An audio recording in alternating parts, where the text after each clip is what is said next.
Hey, welcome to another edition of the Independent Creator Podcast.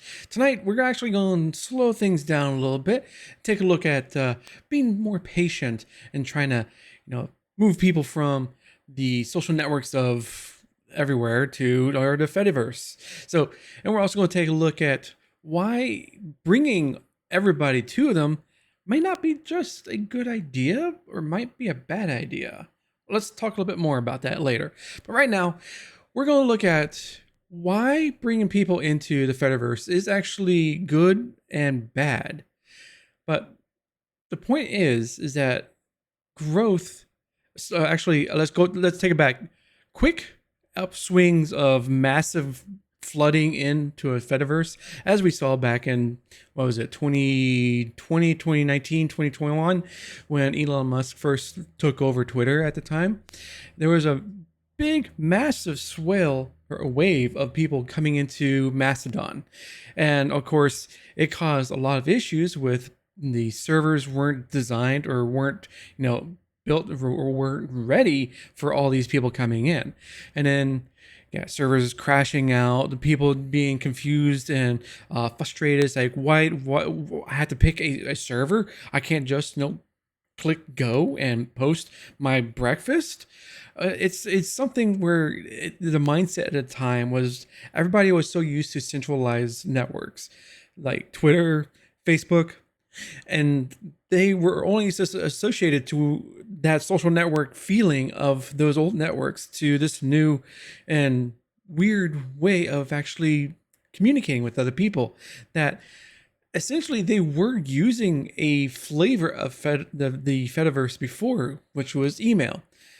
Now, not going into what is the Fediverse and what is Mastodon, stuff like that, but break it down is if you're using Mastodon, it's very similar to how you work with email.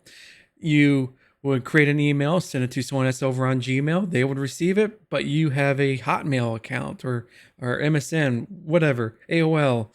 I know you're old if you have an AOL account still. But anyways, the point is that these two groups, these two systems could interrupt with each other and talk with each other.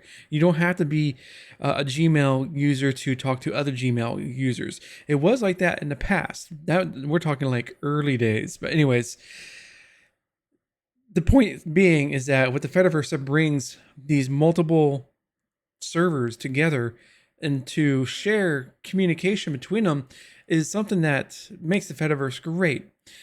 And what makes it even better is that the people using it are understanding of what it is capable of and what you can use it for. So, like I mentioned, with the people coming in from like Twitter and Facebook, most notably from Twitter, is that they were associating the Twitter experience into Mastodon, but we're hitting a roadblock. And what happens is that the people that were associated with the Twitter experience for the past 20 years, it's kind of hard for someone to just automatically just quickly change how they go about their lives and how to interact with this new completely different system. And that's where we have to be kind of patient with bringing people into the Fediverse. Now, I did post up a couple articles a couple weeks ago or last month going over saying we do need to be a little bit patient, especially nowadays when everything it's just not Twitter or X Twitter as X is it's called now, but with Facebook and Meta and Instagram and Threads and people just looking for alternatives. It's kind of we're again seeing another tsunami coming in that all of these people are trying to look for alternatives because they've heard from mass media and their friends and family talking about how Meta is taking all your information, which they have been doing for, I don't know, 20 something years. But still, the point remains is that we have to work on a system in order to get these people moved off of the mass media centralized services into a more contained alternative platform like Mastodon or Blue Sky or PeerTube, Owncast, whatever. A Fediverse that is welcoming and is patient with these people coming in, because they themselves are not going to be patient. They want results now. And if they're not going to get those results now, then they're just going to just give up and go back to where they were before, like either X, Twitter, or Facebook. So let's take a look. I have this up here. Is that for this whole thing of being patient with the people that we're trying to bring into the fold, is that start small. Small steps are the best way to think about it. I posted up this article here on Two Tone Waffle. Is that the best way to go about it with it? Let me start over again. The best way to go about with this is to communicate with your more tech savvy family members, either your cousin, uncle, sister, niece, nephew, whoever has the capability to be more tech savvy than, let's say, your parents or grandparents. Because as we know, every Thanksgiving or holiday, we are, for us that are tech savvy and know things, says, oh yeah, you know about computers. Can you fix my computer? It's not working. We all felt those frustrations all the time. But anyways, start with the tech savvy family members. Get them associated with the alternative platforms first. They might be part of the ecosystem, the Fediverse ecosystem to begin with. And if that's the case, your job is almost halfway over, because you can utilize their experience with your uncles and aunts or your grandparents and parents to try to bring them over. But you also have to think about, in the back of your mind, is that the old saying, you can't teach an old dog new tricks. It pretty much plays out here, unfortunately, where, let's say with your grandparents, have been lock steady in doing one thing, or it was hard enough to get them into Facebook. That took probably years to go through. And now you want to switch them into Friendica or Go to Social or Mastodon. And the experience for them is not going to be as streamlined as it was for Facebook. It just flat out isn't. Most of the Fediverse is designed and built by programmers, and the UX and in the user experience and the user interface is not as great as it should be. It should be simpler. Not to say we should dumb down the experience, but the onboarding experience, and Mastodon is working on it a lot. They've been bringing some people in and trying to work on getting the first user experience to be a much better experience. But it's not as forthcoming as, Facebook or Twitter made it. When you first logged in to your account, you're instantly given, you want to follow these people, click, click, click, click, and off you go. You're given people to follow or content to look at and read, and then you go off from there. With Mastodon, it's completely, you are on your own. You have to go through and find the content that you are interested in. And that's the best thing Mastodon is great for that. Yes, it could be a deterrent for the older generation because they don't understand. And if they do, it'll take a little bit longer process for them to go through and understand the processes and the reasoning for this. And that's, again, why you have to be patient. And again, like I said, like I have wrote here, is make it easy. You can create a simple guide that is one pager, and go through, especially with screenshots. Definitely include screenshots, because many of the older generation are probably visual learners, but there are also text-based learners as well. So you can't just work it to be one thing and not have to look at the other thing. So use screenshots. Recommend a specific instance based on their interest. Let's say if they like sci-fi movies or anything sci-fi, find a Mastodon server that deals with sci-fi esque discussions. And that helps break the ice of getting into the Mastodon and the Fediverse ecosystem, because they're finding you're pushing them into an ecosystem niche that they're interested in, instead of a general vague everything is good to go. So look into that. Offer to help them set up their account. Spend like half a day. Go take them to lunch or have them take you to lunch, and say, okay, what we're going to do is slowly walk through and building up your account, following the people that you will find people that you're going to enjoy following and seeing their content. Show them how to find their friends. If their friends are on like Mastodon or any other places, help them find that and then get connected and say, hey, reach out to Joe Bob or Mary Sue, and just get those connections built first.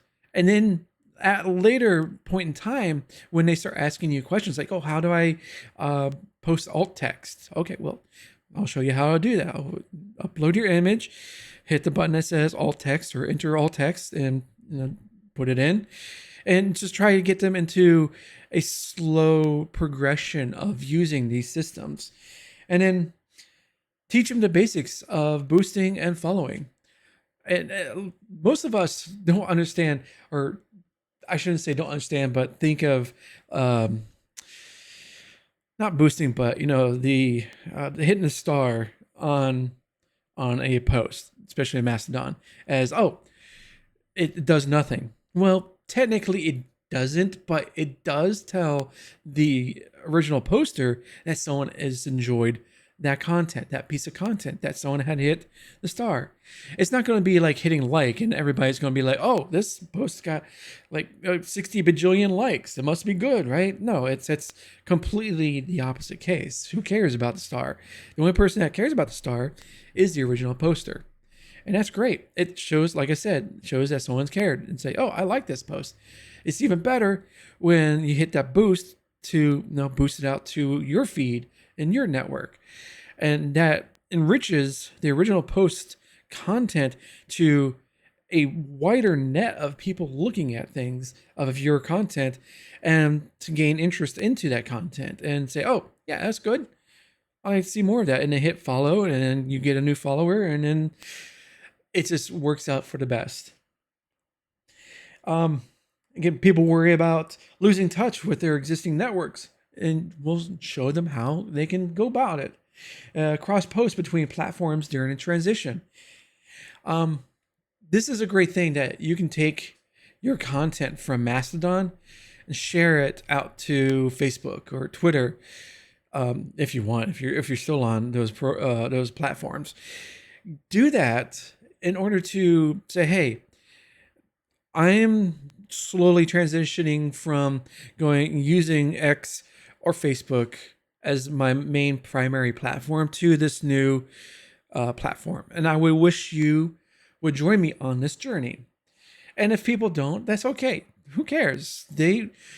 Each person has their individual likes and dislikes of a platform. They'll say, oh, Mastodon is for nerdy, geeky people, and it's very difficult and it's impossible to use. There's no one's using it. Well, okay, that's your opinion. Good luck with that. But again, you at least cross post. So say you can get all of my account information, all of my content over here. I'll still cross post it, but you're not going to get the full enriched experience if you don't come over to Mastodon. Use tools like Moa Party to sync their posts. There's plenty of different Buffer is another great thing too. You can post up links from your Mastodon or from your blog site. That's even better. I've talked about this in the past, is create a website or a blog or something that you can post to your website and then take the link and share that link from there to the social network platforms.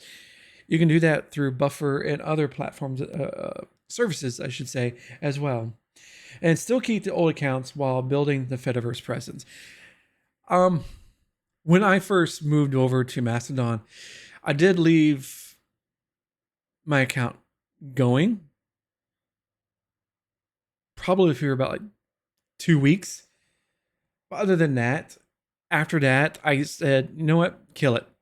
I'm not coming back here. I don't care. I just went ahead and killed it. Now, many people probably don't want to kill their Twitter account because of the simple fact that, hey, there's so much going on.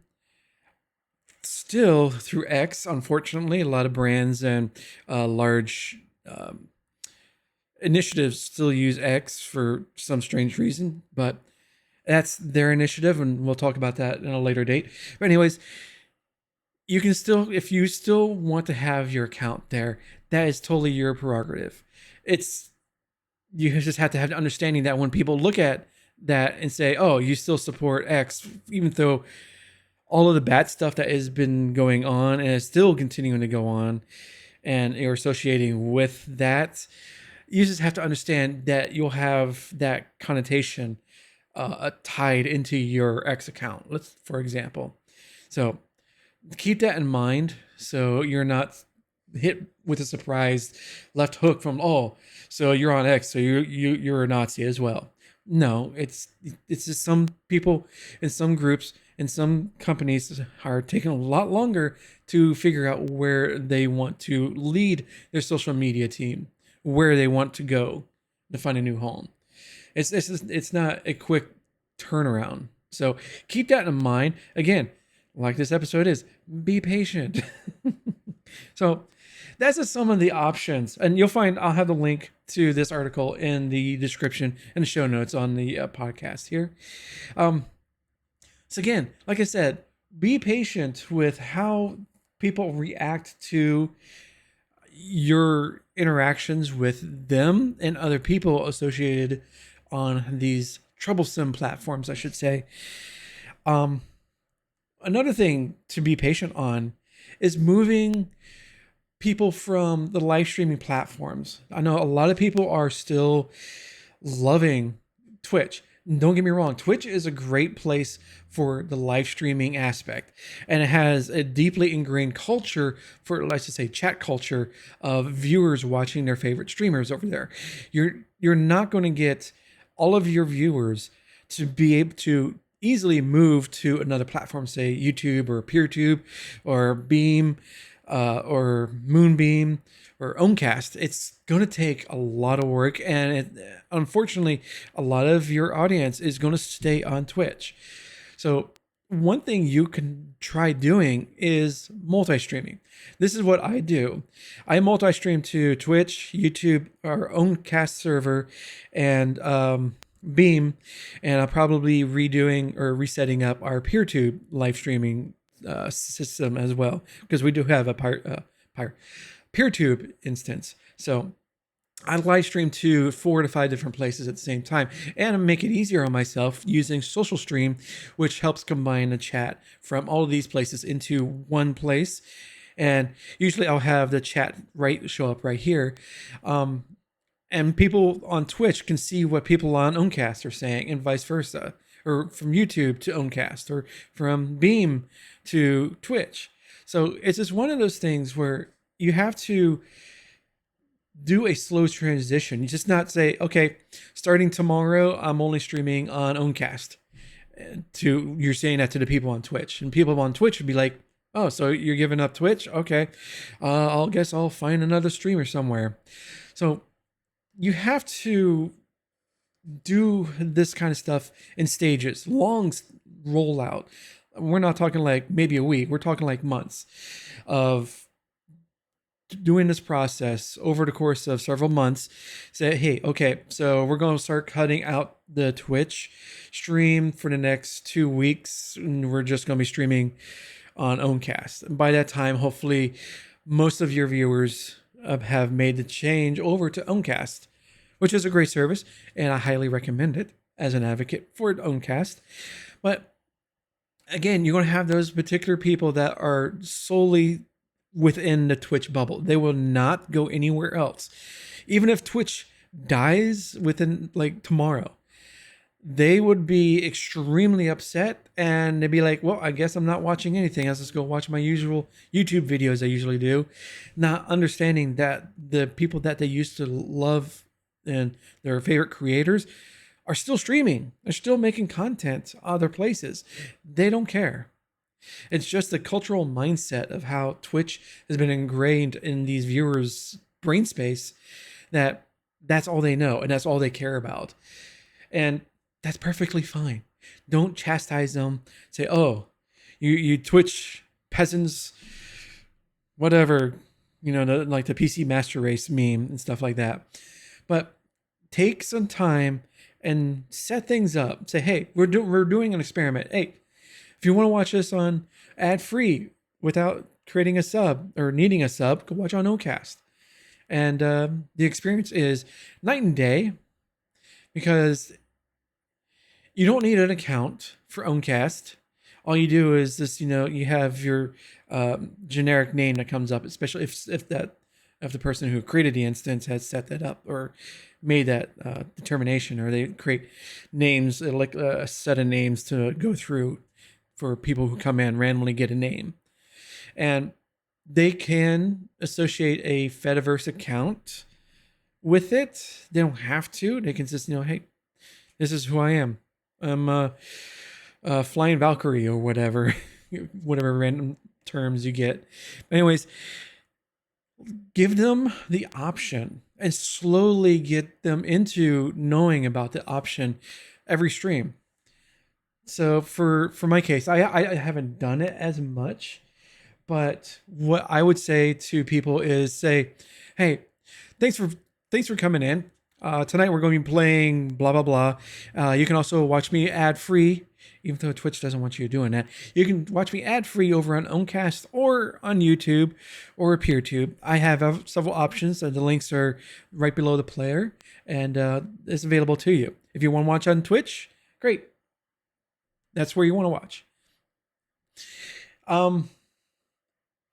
And you can offer, your viewers, your membership, your community, different options. Say, hey, not just with the ad-free viewing option, but also we do stream on the Owncast server 2 other days of the week that we don't normally do on Twitch. It's more like a behind the scenes, or it's more for, hey, this is something to give back to the community and say, hey, thanks for watching over on Owncast. So it's just come up with some different ideas and how to patiently work the system into your advantage. And one of the things is that I see so many times is that people lambast people that still use Meta or Twitch or YouTube or any of these large corporate type of centralized platforms. They lambast them and say, "Hell, oh, you guys suck if you're using Meta. You just love giving away your information." That kind of thinking, it kind of turns away the people that would potentially want to take a look at the Fediverse. All they will see is just a sea of toxicity, and be like, "Well, I don't want to go over there and get completely harassed and ignored if I'm using Meta, or I'm using X because most of the people I know still are on X, and I would like to take a look at Blue Sky or Mastodon, but people over there saying I'm a Elon fanboy." But a lot of people get that mindset of it's a tribal mindset. It's like, oh, us over here on Mastodon is the best people. We're the best tribe. And you guys over there on X suck. And you guys are the lowest of lows. You're Nazis and you just hate everything. Quell that feeling. Yes, Mastodon is a better experience overall. But as was the old expression, you gather you gather whatever with honey and not use vinegar. I forget exactly how it is. Let me know what the exact saying is supposed to be in the comments down below. Love to remember, or I'll probably look it up after this doing this episode. But anyways, be the positive force says, yes, we do have an element of negativity, but the overall experience of Mastodon is more positive than what you'll find at where you are now. And I understand there are some people, as with any kind of place, there's going to be the negative connotation, the negative people. It's just, you're going to find that anywhere you go. It's just unfortunate part of being a human and part of the human species. It sucks. Humans suck, really. But as you're trying to be a leader, or to, I don't want to say like a missionary of the Fediverse, it's just getting the word out to these places. Try to say, hey, give us a chance, and be the advocate. Say, hey, if you come across anything, let me know. I'll try to work with you, see what's going on, and try to see if we can take care of that issue. And don't try to do that for everybody. Just take like one or two people under your wing and say, hey, show them what is possible within the Fediverse. And eventually what's going to happen is that more and more people are going to understand what the Fediverse is and what's it about. We've already seen cases that, news stories are talking about the Fediverse, Mastodon and Blue Sky and other places like that. It's just that we have to continue getting the word out and not spin it in a overly positive note, but to make it seem that this is a viable alternative. You will have a better experience overall in the long term than you would in the short term. But over the long term, your mental health state will probably be in a better place. You won't have to deal with the overly negative and completely vile filth that you deal with now, especially in advertising and just the accounts that you're getting shoved information into your account, into your feeds. So again, this whole episode is just to be patient with everybody. There is no race. We have to have a massive number of people using the Fediverse and Blue Sky.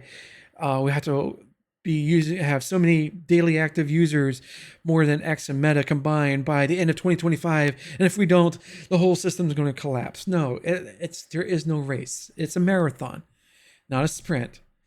We just want to say this is a viable alternative to what the garbage that you're having to deal with, and take your time. That's it.